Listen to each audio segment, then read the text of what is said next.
स्वागत है आपका मेरे चैनल एवरी प्रॉब्लम है सॉल्यूशन विद मोना में। और आज मैं आपके लिए लेकर आई हूँ मासिक मूल्यांकन।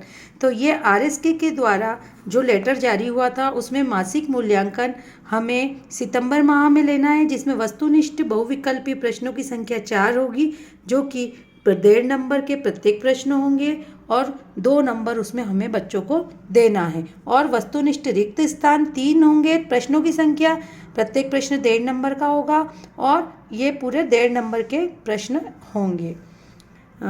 उसके बाद फिर अति लघु उत्तरीय प्रश्न 2 होंगे, जो कि प्रत्येक प्रश्न 1 नंबर का होगा और कुल 2 अंक हमें यहाँ पर देना है।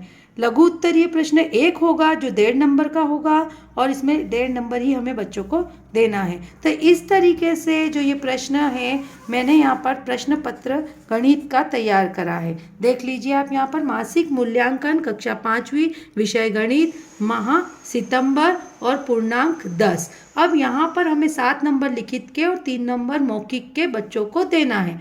तो यहाँ पर मैंने बहुविकल्पीय प्रश्न किस तरीके से डिज़ाइन किए, देखिए साथियों। बहुविकल्पीय प्रश्नों के उत्तर दीजिए।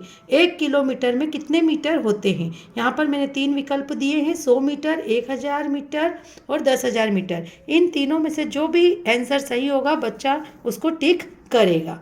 दूसरा प्रश्न है, मछली समुद्र में तैरती है, वो अलग अलग तैरती है, झुंड में तैरती है या अन्य समुद्री जानवर के साथ तैरती है? तीनों में से एक में टिक करेगा बच्चा। ग वाला है कि ये जो चित्र बना हुआ दिया हुआ यहाँ पर, चित्र में दी गई आकृति में कोण का नाम बताइए।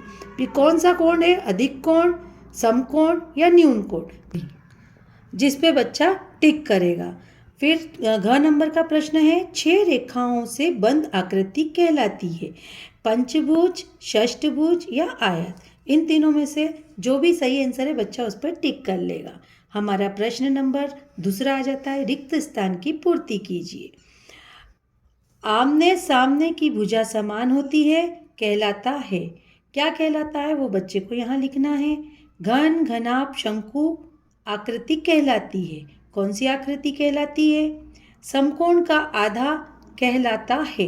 ये हमारा 1.5 नंबर का प्रश्न है। आधा आधा नंबर यदि बच्चा सही करता है तो बच्चे को मिलेंगे। फिर प्रश्न तीसरा, अधि लघु उत्तरीय प्रश्न।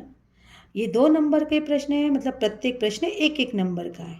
5 × 3 सेंटीमीटर का एक आयत बनाइए और उसमें रंग भरिए।